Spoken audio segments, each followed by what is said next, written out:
ముందుగా ఈ వీడియో చూస్తున్న నా ముసల్మాన్ సోదరులందరికీ ఈద్ ముబారక్. ఆ దేవుడు మిమ్మల్ని ఆశీర్వదించాలని కోరుకుంటున్నా. అండ్ అందరికీ very very happy teachers day. I want give a special shout out to 2 people. నేను మెకానికల్ ఇంజనీరింగ్ చదివేటప్పుడు మా HOD V Krishna sir and aviation exams లో హెల్ప్ చేసిన కెప్టెన్ టీపీఎస్ గిల్. నేను ఇవాళ ఇలా ఉన్నానంటే దాంట్లో వీళ్ళ కాంట్రిబ్యూషన్ ఎంతో ఉంది. Thank you so much sir. Taco మీలో ఎంతమందికి ఇష్టం చెప్పండి. అసలు ఈ టాకో అంటే ఏంటి? ట్రంప్ గారిని టాకో ఎందుకు పిలుస్తున్నారు, దాని బ్యాక్గ్రౌండ్ ఏంటి అని చెప్పి నేను టాకో అన్న ప్రతిసారి మీలో కొంతమంది నన్ను అడుగుతారు. ఇవాళ ఒక అద్భుతమైన టైం వచ్చింది. అసలు టాకో అంటే ఏంటో మన కళ్ళ ముందు ట్రంప్ గారు మనకు చూపిస్తున్నారు. ఆయన నేను 7 యుద్ధాలు ఆపాను అని మళ్ళీ అదే ప్యారెట్ లాగా అదే లైన్ చెప్తూ దానికి నేనే కర్త కర్మ క్రియ అని చెప్పి ప్రతిసారి ఒక 34 సార్లు 34 పోడియం లెక్కి 34 మైకులు పెట్టుకుని చెప్పారు ఆయన. Just days ago, my administration successfully brokered a historic ceasefire to stop the escalating violence between India and Pakistan. But నిన్న జరిగిన టెక్ డిన్నర్ ఏదైతే ఉందో అందరూ వచ్చారు దానికి. మార్క్ జకర్బర్గ్ నుంచి టిమ్ కుక్ వరకు, బిల్ గేట్స్ నుంచి సుందర్ పిచాయ్ వరకు. సరే ఆ డిస్కషన్ ఈ వీడియో యొక్క పర్యూ కాదు కానీ అందులో ఒక రిపోర్టర్ ట్రంప్ గారిని అడిగారు, ఏమని మీరు వ్లాదిమిర్ పుతిన్ గారితో రాబోయే ఫ్యూచర్ లో మాట్లాడాలనుకుంటున్నారా మీరు అంటే అగైన్ అంటే దానికి సమాధానంగా ఈ 7 యుద్ధాలు ఆపానని చెప్పారు కానీ అందులో ఎక్కడ భారత్ పాకిస్తాన్ పేరు ఆయన తీసుకురాలేదు. I settled 7 wars. I settled 3 wars. One was 31 years going. A lot of people killed, 10 million people. Another was 34 and another was 37 years it was going on. ఇప్పుడు దీన్ని చూస్తే చాలా మంది భారతదేశానికి సంబంధించి కూడా ఒక టాకో లోడ్ అవుతుంది. టారిఫ్లకు సంబంధించి ఏమో కానీ ఎందుకంటే దానికి సంబంధించి ఆయన ఈగో బాగా హర్ట్ అయిపోయింది. బట్ ఆయన ఎన్నిసార్లు చెప్పినా మనం దాన్ని ఎక్నాలజ్ చేయకపోయేసరికి మన పోడియంస్ లో మన పార్లమెంట్ లోకి మనం వెళ్ళి ఇట్స్ ఎ సోవరెన్ డెసిషన్. दुनिया के किसी भी नेता ने भारत के ऑपरेशन रोकने के लिए नहीं कहा అని చెప్పేసరికి ఆయన సర్లే మనం వదిలేద్దాం, ఈ భారత్ పాకిస్తాన్ పేరు ప్రతిసారి చెప్పడం ఎందుకులే అని చెప్పి ఆయన మిస్ కొట్టేశారు. ఇది ఒక ఫస్ట్ స్టెప్ మాత్రమే. నేను చెప్తున్న పేరు జాగ్రత్తగా వినండి. టాకో అంటే ట్రంప్ ఆల్వేస్ చికెన్స్ అవుట్. దాంట్లో ఇండియాకి సంబంధించి ఆయన ఫస్ట్ స్టేజ్ లో ఉన్నారు. మీకు ఇది ఎలా చెప్పాలి? ఈ టాకో స్కీమ్ లో ఆయన ఏం చేస్తారంటే ఫస్ట్ ఒక నికాసైన దేశాన్ని పట్టుకుంటారు. ఆ దేశపు లీడర్ కి మీకు చాలా పెద్ద నష్టం చేకూరుస్తామని చెప్పి ఒక భయం పుట్టిస్తారు. ఆయన వైల్డ్ వర్డ్స్ వాడతారు, పెద్ద పెద్ద నంబర్లు చెప్తారు ఈ టారిఫ్ అని. ఇప్పుడు దీని నెక్స్ట్ స్టేజ్ లో చాలా పెద్ద డ్రామా నడుస్తుంది. ట్రంప్ గారు చాలా మంచి పిఆర్ వస్తుంది. న్యూస్ పేపర్లు గట్రా రాస్తారు, ఒక అద్భుతమైన ప్రెసిడెంట్ మనకు వచ్చారు, ఇలాంటి వ్యక్తి మనకు దొరకడం మన అదృష్టం అనేలాంటి ఒక పిఆర్ మొత్తం ఒక పిఆర్ రన్ మొత్తం అయిపోయిన తర్వాత మొదటికే మోసం వస్తుంది అనుకునే టైంలో లాస్ట్ మినిట్ లో పిన్ పిగేస్తారు. నాకు సంబంధం లేదన్నట్టు తప్పించేసుకుంటారు. దీనికి 1 కాదు 2 కాదు 4 ఎగ్జాంపుల్స్ ఇస్తే జాగ్రత్తగా వినండి. ఎగ్జాంపుల్ నెంబర్ 1, ఏప్రిల్లో లిబరేషన్ డే రోజు ఈ దేశాల మీద ఆయా టారిఫ్లు వేస్తామని చెప్పి ప్రతి దేశం మీద ఒక బోర్డు పట్టుకుని వచ్చి మరి ఆయన మైక్ ముందు చెప్పారు. అందులో చైనా అన్నింటికైనా డేంజరస్ పొజిషన్ లో ఉంది. చైనాతో చాలా పెద్ద యుద్ధం జరిగింది, ట్రేడ్ యుద్ధం. 50% అని 100% అని 150% అని ఫార్మస్యూటికల్స్ మీద 249% అని చెప్పి చాలా గట్టిగానే బెదిరించారు. ఈయన ప్రతి నంబర్ చెప్పేటప్పుడు అటు నుంచి కూడా ఇంకో నంబర్ వచ్చింది. చైనా మేము తగ్గేదే లే, నువ్వు 1000% అంటే మేము 1001% అంటావు, నువ్వు సిద్ధంగా ఉంటే మేము సంసిద్ధంగా ఉంటాం, లెట్ ద నంబర్స్ కమ్ అనే మీనింగ్ వచ్చేట్టు ఆయన మాడేసరికి లాస్ట్ ఆయన ప్లగ్ పీకేశారు. సరే 90 రోజులు మనం హోల్డ్ లో పెడదామని చెప్పి మొన్న ఆ 90 రోజులు డెడ్ లైన్ అయిపోయేసరికి August 30th అయింది అనుకుంటా. దాన్ని మళ్ళీ November 30కి మళ్ళీ మార్చారు. సరే దాన్ని కూడా పక్కన పెట్టండి. టిక్ టాక్ నేను బ్యాన్ చేసేస్తా,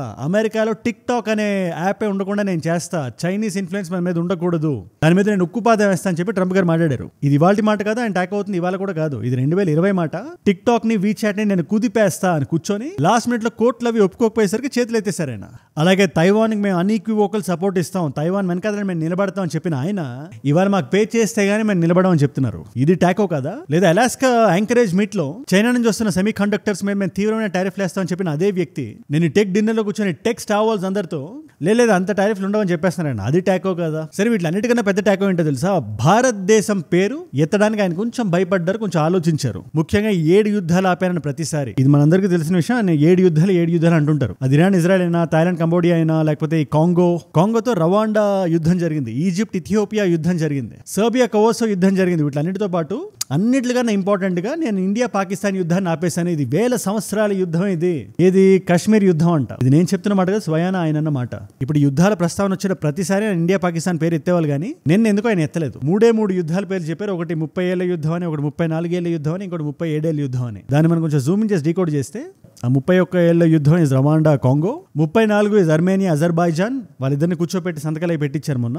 37 is Serbia and Kosovo. So ఇలాంటి దేశాల పేర్లు చెప్పిన ఆయన ఇండియా పాకిస్తాన్ పేరు చెప్పకపోవడం ఇస్ టాకోలో ఆయన వేస్తున్న మొదటి అడుగు. తర్వాత ఆయన ఏమేస్తారో మనకు తెలియదు కానీ ప్రస్తుతానికి ఒక పక్క ఆయన phase 2 టారిఫ్లు పడతాయి, phase 3 టారిఫ్లు పడతాయని బెదిరిస్తారు. మనం దాని గురించి మాట్లాడదాం. మనం That cost hundreds of billions of dollars to Russia. You call that no action? And I haven't done phase 2 yet or phase 3.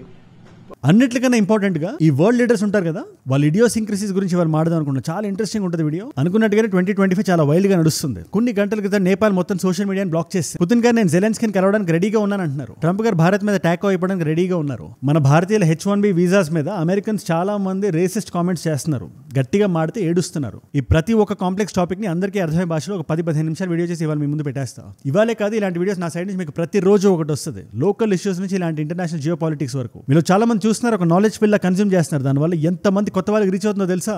అలాంటి కొత్త వాళ్ళు మీరు కానీ ఉంటే, నేను వీడియో పెట్టగానే మీ దాకా రావాలంటే మీరు ఏం చేయాలి? కింద కనబడే సబ్స్క్రైబ్ బటన్ నొక్కి పెట్టేసుకోండి. డన్.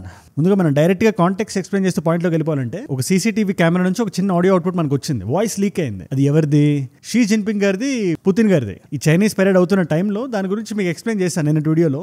80 years అయింది జపాన్ మేము ఓడగొట్టి అని చెప్పి సెలబ్రేట్ చేసుకున్నారు. దానికి పుతిన్ గారు అటెండ్ అయ్యారు. సో విజువల్ ఎలా ఉందంటే, ఇక్కడ షీ జిన్పింగ్ గారు ఉన్నారు, పుతిన్ గారు ఇటు ఉన్నారు, అటు కిమ్ జాంగ్ ఉన్ గారు ఉన్నారు. వీళ్ళు ముగ్గురు కలిస్తే దేని గురించి మాట్లాడుకుంటారు అనుకుంటాం. జనరల్ గా నేను చూచాయిగా చెప్తున్నా, వరల్డ్ ఎలా టేక్ ఓవర్ చేద్దాం దాని గురించి. లేదా ట్రంప్ గారు చెప్తున్నట్టు అమెరికా మీద కాన్స్పైర్ చేస్తున్నారా, భారతదేశం మీద ఏదైనా ఇంటరాక్షన్ జరుగుతుందా, లేదా పక్కన పని లేకుండా నిలబడ్డ షేబాజ్ షరీఫ్ గురించి జరుగుతుందా అనుకుంటే అదంతా కాదు. లైఫ్ ఎక్స్పెక్టెన్సీ ఉంటుంది కదా ఒక మనిషిది, ఒక సగటు సామాన్య వ్యక్తి ఇవాళ రోజున 21st centuryలో ఎంతకాలం బ్రతకగలుగుతాడు అనే పాయింట్ మీద మాట్లాడుకుంటున్నారు. ఇందులో పుతిన్ గారు ఏమన్నారు ఇక్కడ, లేదు ఈ మధ్యన ఆర్గన్ ట్రాన్స్ప్లాంట్ ప్రతి ఆర్గన్ కి జరగవచ్చు, అలాగే మనం కరెక్ట్ గా చేయగలిగితే మనం ఎంత కాలమైనా బ్రతకొచ్చు అనే మీనింగ్ వచ్చినట్టు ఈయన మాట్లాడితే, దానికి షీ జిన్పింగ్ గారు సమాధానం చెప్తూ, ఇవాళ రోజున 70 years అంటే ముసలితనం కాదు, అది జస్ట్ ఒక మిడ్ ఏజ్ లోకి వచ్చినట్టే, గట్టిగా మనం ప్రయత్నిస్తే 150 సంవత్సరాలు బ్రతకొచ్చు అనేది ఈయన వాదన. 70 అనే బాల్ పార్క్ ఫిగర్ ఈయన ఎందుకు చెప్పారంటే, వీళ్ళిద్దరు 72 years. పుతిన్ గారు కానివ్వండి, షీ జిన్పింగ్ గారు కానివ్వండి. Kim Jong Un around 41 years. ఇప్పుడు ఇంటరాక్షన్ వైరల్ అయింది. మన వరల్డ్ లీడర్స్ గురించి చాలా వరకు ఎక్స్ప్లెయిన్ చేస్తుంది మనకి అది. పుతిన్ గారిని ఎగ్జాంపుల్ గా తీసుకుందాం మనం.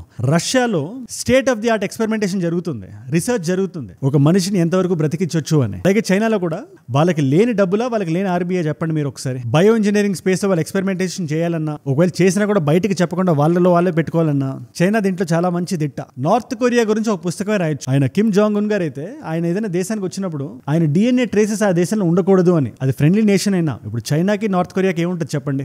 ఆయన ఏదో అమెరికాకు వచ్చేయలేదు కదా. సో చైనాకు వచ్చి పుతిన్ గారితో ఇంటరాక్ట్ అయ్యి ఇలాంటి కుర్చీలో కూర్చున్నారు. ఆయన లేచి వెళ్ళిపోయిన తర్వాత ఆయన స్టాఫ్, ఆయన టీం వచ్చి ఒక చిన్న DNA ఫుట్ ప్రింట్ కూడా అక్కడ లేకుండా మొత్తాన్ని నీట్ గా క్లీన్ చేస్తారు. ఇప్పుడు ఫింగర్ ప్రింట్స్ అనేవి, ఫర్ ఎగ్జాంపుల్ ఇలా చేయి పెట్టాను నేను ఈ కుర్చీ మీద, చేయి తీసిన తర్వాత దాంట్లో ఉండే DNA వాళ్ళు మ్యాచ్ చేసి ఆ DNA వాళ్ళు దేనికైనా వాడొచ్చు. అంత పారానో అయితే ఉంటారు కిమ్ జాంగ్ ఉన్. సరిపోయి అక్కడితో ఆగారా? ఈ వీడియో చాలా వైరల్ వెళ్ళింది. బట్ దాంతోపాటు వైరల్ వెళ్ళిన ఒక ఇన్ఫర్మేషన్ కూడా ఉంది. ఆయన వచ్చిన గ్రీన్ ట్రైన్ ఉంది కదా, దాంట్లో ఒక ప్రైవేట్ టాయిలెట్ ఆయన తెచ్చుకున్నారండి. ఆయన బయోలాజికల్ వేస్ట్ ఏదైతే ఉంటుందో దాన్ని కూడా ఈ దేశంలో వదలకూడదు. ఎందుకంటే హ్యూమన్ ఫీసెస్ శాంపుల్ కరెక్ట్ గా కానీ వాళ్ళు తీసుకోగలిగితే, ఒక మనిషిలో ఎటువంటి జబ్బులు ఉన్నాయి, వాళ్ళు ఎటువంటి మెడికేషన్ తీసుకుంటున్నారు, వాళ్ళ పాస్ట్ ఏంటి, ఫ్యూచర్ ఏంటి, వర్తమానం ఏంటి, హెడ్ టు టో మొత్తం బయటికి లాగేయచ్చు. అందుకని చెప్పి ఆ వేస్ట్ ని కూడా భద్రంగా తిరిగి ఆయన దేశానికి పట్టుకెళ్లారు. ఆయన ఇది ఇవాళ ఏదో ఆయన కొత్తగా చేస్తున్న విషయం కాదు. ఒకనొక టైంలో మావో జెడాంగ్ గారు రష్యాకి వెళ్ళినప్పుడు, సోవియట్ యూనియన్ అప్పుడు స్టాలిన్ కూడా ఆయన కోసం ప్రైవేట్ టాయిలెట్స్ పెట్టేవాళ్ళంట, ఆయన శాంపిల్స్ కలెక్ట్ చేద్దామని. ఇది వినడానికి చాలా జుబుక్సాకరంగా ఉంటది, కానీ ఇది జరిగింది వరల్డ్ లీడర్స్ మధ్యలో. అంతెందుకు ఇదే కిమ్ జాంగ్ ఉన్ గారిని మనం తీసుకున్న, ఆయన సలైవా శాంపిల్స్ ఉంటాయి కదా,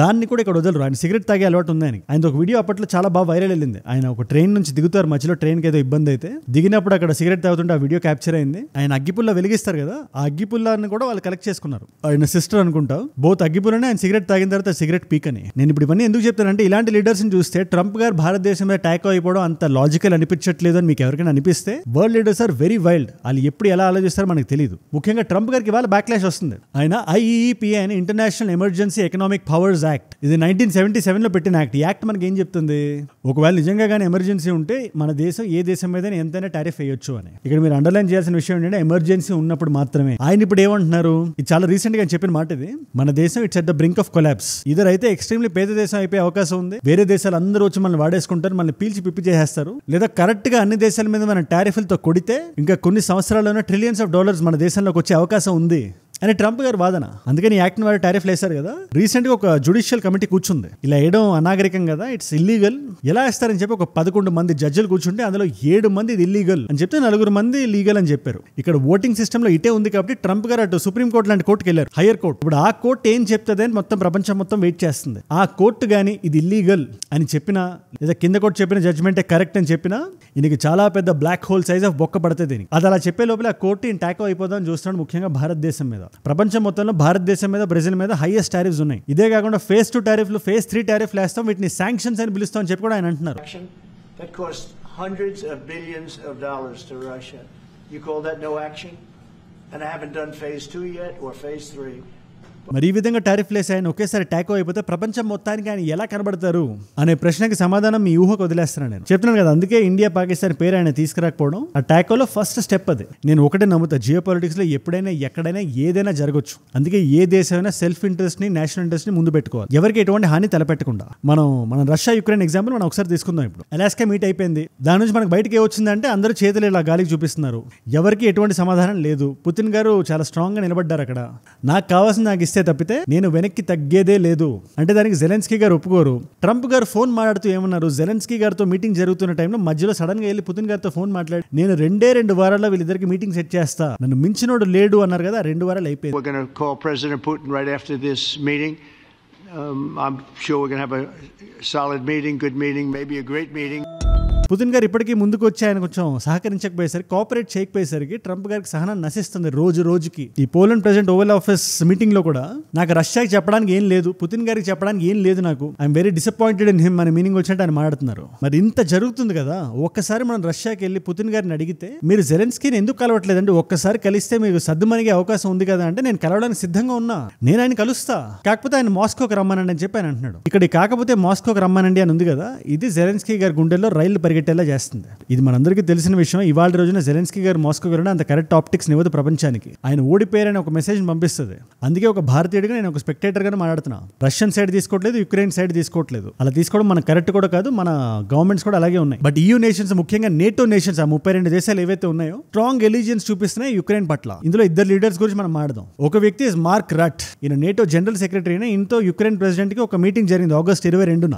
అక్కడ ఆయన చాలా క్లియర్ గా చెప్తున్నాడు అక్కడ ఎటువంటి పరిస్థితులు జరుగుతున్నాయి మన అందరికీ తెలుసు. ముఖ్యంగా రష్యా ఎలా అయితే యుక్రెయిన్ పట్ల బిహేవ్ చేస్తుందో, డాన్బాస్ రీజియన్ లో గానీ, లుహాన్స్క్ రీజియన్ లో గానీ, అది ఇవాళ మేము చూసి తట్టుకునే పొజిషన్ లో లేవు. మా సైడ్ నుంచి మేము ఏదైతే ఎమ్యునేషన్ కావాలో, ఏవైతే డిఫెన్స్ ఎక్విప్మెంట్ కావాలో, ఏదైతే మ్యాన్ పవర్ కావాలో అది పంపించడానికి మేము రెడీగా ఉన్నాం అని ఒక పక్క ఆయన చెప్తుంటే, మ్యాక్రో గారు ఫ్రాన్స్ ప్రెసిడెంట్, ఈయన పేరు చెప్పడం నాకు కొంచెం నవ్వుస్తుంటది. నాకు ఆ G7 మీటింగ్ గుర్తొస్తుంది. నాకు అటెన్షన్ సీకింగ్ మ్యాక్రోకి తెలియాల్సిన విషయం ఏంటంటే అని చెప్పి ట్రంప్ గారు అన్నారు కదా, ఆ ట్వీట్ వేసారు. ఆ ట్వీట్ ఒకసారి మీరు గూగుల్ చేయండి, మీరు చూస్తే మీకు పగలబడి నవ్వుతారు మీరు. ఆయనకి ట్రంప్ గారికి చిన్న గొడవ అయింది. ట్రంప్ గారు చెప్తున్న మాటలకి ఆయన చేసే పవర్ కి సంబంధించి ఆయన ట్రంప్ గారు మధ్యలో G7 మీటింగ్ వదిలేసి వెళ్ళిపోయారు. ఇరాన్ ఇజ్రాయెల్ గొడవ టైంలో దాంట్లో బ్రోకర్ పీస్ అని చెప్పి ఆయన ఏదో జోక్ వేసాడు. ఈయన అంటే ఈ పబ్లిసిటీ సీకింగ్ మ్యాక్రో ఎవడైతే ఉన్నాడో ఆయనకి నేను ఏం చేయబోతున్నానో ఆయనకు తెలియదు, పెద్ద పెద్ద గోల్స్ ఉన్నాయి నాకు, stay tuned for that, thank you for the attention to this matter DJT అని చెప్పి ఆయన వెళ్ళిపోయాడు ఆయన. సో ఎనీవేస్ ఆ మ్యాక్రో ఎవరైతే ఉన్నాడో ఆయనకి రష్యన్ ప్రెసిడెంట్ అంటే చాలా చాలా చీత్కారం, కోపం, ఇవన్నీ ఎమోషన్స్ ఉన్నాయి ఆయనకి. ఆయన ఓగర్ అని చెప్పి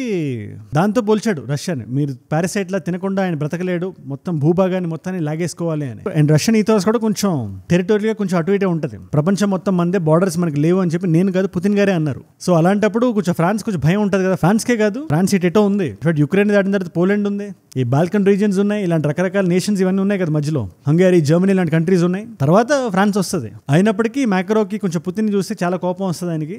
అందుకని ఆయన పుతిన్ డైరెక్ట్ గా ఉద్దేశిస్తూ ఒక మాట అన్నాడు, మేము ఎంత ఎక్విప్మెంట్ యుక్రెయిన్ లో పెడతాము అది పుతిన్ గారు కాదు డిసైడ్ చేయాల్సింది, మాకు కావాల్సినంత పెడతాం, మాకు కావాల్సినంత మ్యాన్ పవర్ అక్కడ పెడతాం అని. మార్క్ రట్ గారు కూడా ఇన్ని బిగ్ డాడీ మార్క్ రట్ అని పిలుచుకుందాం మనం, అందరికీ అర్థమవుతుంది. ట్రంప్ గారిని బిగ్ డాడీ అని పిలిచిన ఒక మహోన్నత వ్యక్తి ఈయన.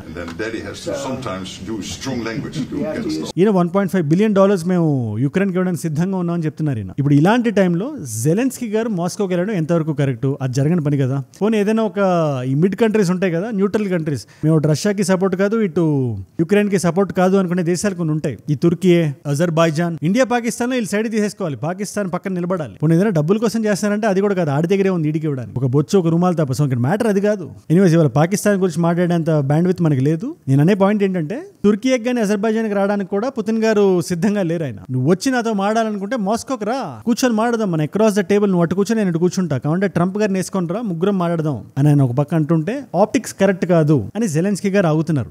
ఇది ప్రస్తుతానికి రష్యాకి యుక్రెయిన్ కి మధ్యలో జరుగుతుంది. ఇది డిప్లొమాటిక్ ఫ్రంట్ లో. అండర్ గ్రౌండ్ లో ఏం జరుగుతుందో తెలుసా? ఆన్ గ్రాస్ రూట్ లెవెల్ వేలల్లో జనాలు చనిపోతున్నారు, యుద్ధాలు జరుగుతున్నాయి, డ్రోన్లు వెళ్తున్నాయి, రష్యన్ నుంచి యుక్రెయిన్ రీజియన్ కి అందులో కొంతమంది సివిలియన్స్ చనిపోతున్నారు, ముఖ్యంగా కీవ్ రీజియన్ లో. ఈ విషయం నేను చెప్పలేదు, ట్రంప్ గారు చెప్తున్నారు. ఈ టెక్ డిన్నర్ లో అడిగిన క్వశ్చన్ చెప్పిన సమాధానం అది. వస్తా ఆ టెక్ డిన్నర్ కూడా మనం ఆడాలంటే చాలా ఇంట్రెస్టింగ్ విషయాలు ఉన్నాయి అక్కడ. బట్ దానికన్నా ఇంపార్టెంట్ గా ఒక ఇంపార్టెంట్ విషయం నేను అడ్రస్ చేద్దాం అనుకుంటున్నాను. ఇంత ఇష్యూ జరుగుతుంది కదా రష్యాకి యుక్రెయిన్ కి, ఆ యుద్ధాన్ని 24 hours లో ఆపలేదు అనే ఒక బాధ, ఆ బ్లాక్ మార్క్ అనేది ట్రంప్ గారికి రోజు వెంటాడే ఒక ఎమోషన్ అది. ఆ ఎమోషన్ ని భారతదేశమే చూపిస్తున్నాడు ఆయన. సరే ఆయన చూపి చూరుకున్నాడా, టైకో అయిపోతాడులే అని మనం ఆగొచ్చు, మన పని ఏదో మనం సోవరెన్ గా మనం చేసుకోవచ్చు. కానీ ఆయన్ని సపోర్ట్ చేసే కొంతమంది వ్యక్తులు ఉంటారు కదా, ఫాక్స్ న్యూస్ యాంకర్లు కొంతమంది, చార్లీ కర్క్ లాంటి వాళ్ళు, లిండ్సీ గ్రహం లాంటి వాళ్ళు, జాక్ పొసోబియక్, ఆ పేరు కరెక్ట్ గా పలుకుతున్నాడో నాకు తెలియదు, is also right wing commentator అమెరికాలో. వీళ్ళందరూ కొత్తగా భారతీయుల మీద పడ్డం మొదలు పెట్టారు. నేను ఎటువంటి జియో పొలిటికల్ టాపిక్ మాట్లాడినా మధ్యలో ఒకసారి ఈ ఎంటైర్ కాంటెక్స్ట్ లో మన ఇండియన్స్ ఏం ఫేస్ చేస్తారో చెప్పడానికి ప్రయత్నిస్తుంటాను. సో దాని పర్స్పెక్టివ్ లో పెడదాం, ఒక్కొక్క పాయింట్ మనం తీసుకుందాం. ఫస్ట్ ఈ ఫాక్స్ న్యూస్ యాంకర్ ఈవిడ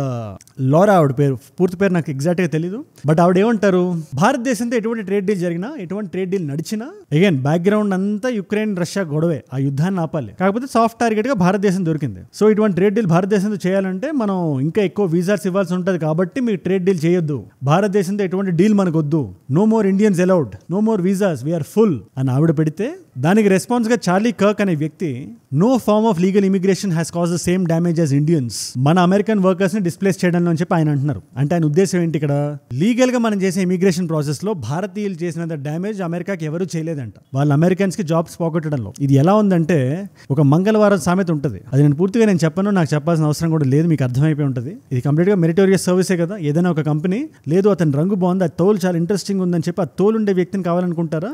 పలానా వ్యక్తి నా కంపెనీకి వస్తే ఆ వ్యక్తి ఒళ్ళొంచి పనిచేయడమే కాకుండా నా కంపెనీని ఎదిగేలా చేస్తాడా అని చూస్తారా? మీరే చెప్పండి. H1B వీసాస్ లో 75% భారతీయులకు వస్తుందంటే దాని అర్థం భారతీయులకు సెపరేట్ కేటగిరీ ఉందని కాదు, అలాంటి కేటగిరీ వీసాస్ లో లేదు. బట్ భారతీయులకు ఉండే బ్రెయిన్ అమెరికాకి హెల్ప్ అవుతుంది, అమెరికా దాన్ని క్యాపిటలైజ్ చేసుకుంటుంది. మన దగ్గర మ్యాన్ పవర్ ఉంది, వాళ్ళ దగ్గర డబ్బులు ఉన్నాయి. ఈ రెండింటికి ఒక మ్యారేజ్ జరుగుతుంది ప్రస్తుతానికి. అండ్ ఇందాక చెప్పిన ఇంకొక రైట్ వింగ్ కామెంటేటర్ ఉన్నాడు కదా, ఆ పొసీబికో ఏదో ఉంది అతని పేరు, ఆయన అంటాడు మన ఇండియన్ కాల్ సెంటర్స్ మీద ఎవరైతే మన భారతదేశం నుంచి అమెరికాకి సర్వీసెస్ ప్రొవైడ్ చేస్తున్నారో వాటిపై దాడి చేయాలి, వాటి మీద టారిఫ్లు కొట్టాలి అని. లీగల్ గా కోల్కతా, వెస్ట్ బెంగాల్ లో ఒక షేడీ ఆఫీస్ పెట్టుకొని అమెరికన్స్ ని లూట్ చేసే వాళ్ళ గురించి కాదు నేను చెప్పేది. వాళ్ళకి శిక్ష పడాలని చెప్పే వ్యక్తులు నేను ముందంజలో ఉంటాను. నేను వాళ్ళ గురించి కాదు, తప్పు ఎవరు చేసినా వాళ్ళకి శిక్ష పడాలి. కాకపోతే లీగల్ గా మన దగ్గర సర్వీస్ సెక్టర్ ఒకటి ఉంది, మనం సర్వీస్ సెక్టర్ ని ఎంతవరకు ఎక్స్పోర్ట్ చేస్తాం ప్రపంచం మొత్తానికి తెలుసు.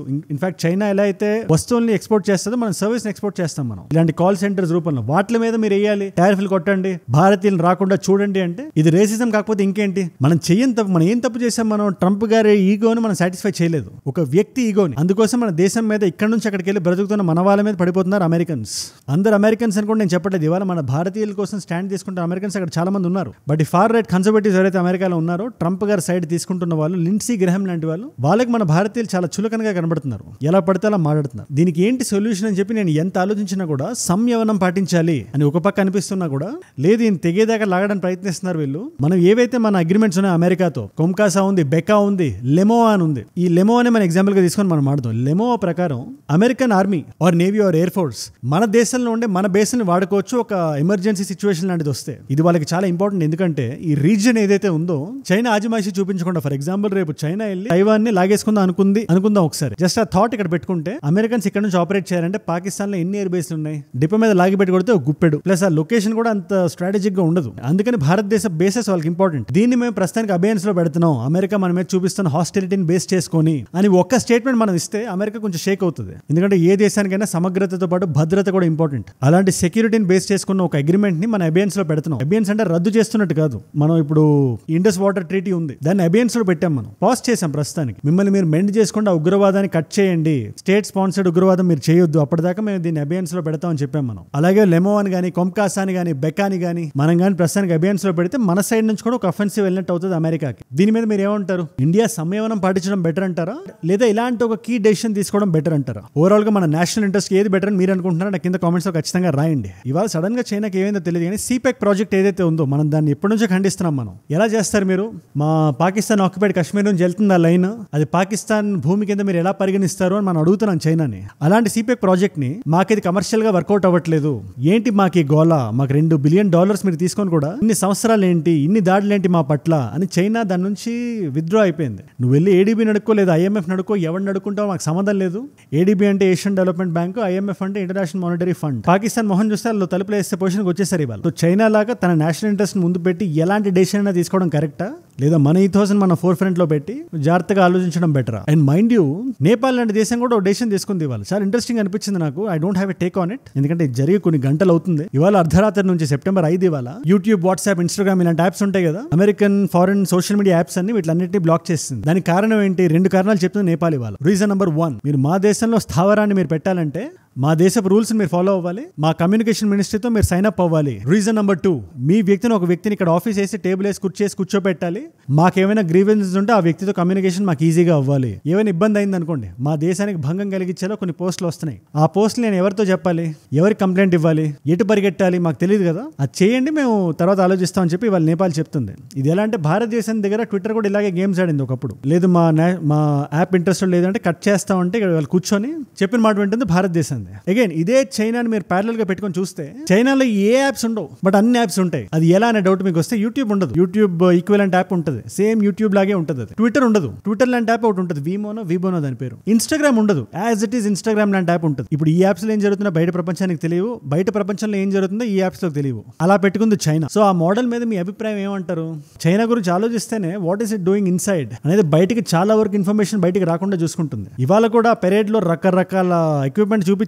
అవి బ్యాటిల్ టెస్టెడో కాదో మనకు తెలియదు. పెద్ద పెద్ద క్లెయిమ్స్ చేస్తుంటుంది చైనా, అది నిజమో కాదో మనకు తెలియదు. చాలా వరకు మ్యాటర్ సెన్సార్ అయిపోతుంటది లోపలే. అందుకని Chinese case study is very very interesting. Anyways మొత్తం రౌండ్ అప్ ఇచ్చేసాను. ఫైనల్ గా నేను చెప్పే పాయింట్ ఒకటే, ఎక్కడ మొదలు పెట్టాం అక్కడికే వద్దాం. ట్రంప్ గారి వాళ్ళ చుట్టూ చాలా మంది టెక్ బిలియనర్స్ ని పెట్టుకొని వాళ్ళు ఆల్మోస్ట్ బెదిరించి కాలర్ పట్టుకొని కూర్చోబెట్టారు. ప్రతి ఒక్కరు లేదు మీరు చెప్పిందే కరెక్ట్, మా ఇన్వెస్ట్మెంట్స్ ని కూడా మేము బయట నుంచి తెచ్చి ఇక్కడ అమెరికన్ గడ్డ మీద మేము పెడతామని చెప్పి వాళ్ళు చెప్తున్నారు. కానీ ఎక్కడో లోపల గుచ్చుకుంటుంది అందరికి ఈ టారిఫ్లు, ఈ గోల ఇదంతా చూస్తుంటే. ప్రస్తుతానికి కూడా అన్నిటి మీద టారిఫ్లు లేదు భారతదేశం మీద, సెమీ కండక్టర్స్ మీద కానీ ఎలక్ట్రానిక్స్ మీద కానీ లేదు. బట్ ఫేజ్ 2 ఫేజ్ 3 అంటున్నాడు కదా ఆయన, దాని భయం వీళ్ళందరికీ. అండ్ వాళ్ళ సైడ్ నుంచి ఆలోచిస్తే వాళ్ళు ఏం చేయగలుగుతారు? ఆ పొజిషన్ లో ఎవరున్నా అదే చేస్తారు. అది మెటా ఫౌండర్ అయినా, చాట్ జీపీటీ ఫౌండర్ అయినా, సుందర్ పిచ్చై అయినా, ఎవరైనా. ఇవాళ మల్టిపుల్ చాయిస్ క్వశ్చన్ మీ అందరికీ, ఓపెన్ ఏఐకి చాట్ జీపీటీ ఎలా ఉందో అలాగే 2023లో చైనా ఒకటి లాంచ్ చేసింది, it's own AI generative chat bot. దాని పేరేంటి? 2023లో లాంచ్ అయింది యాప్ పేరు.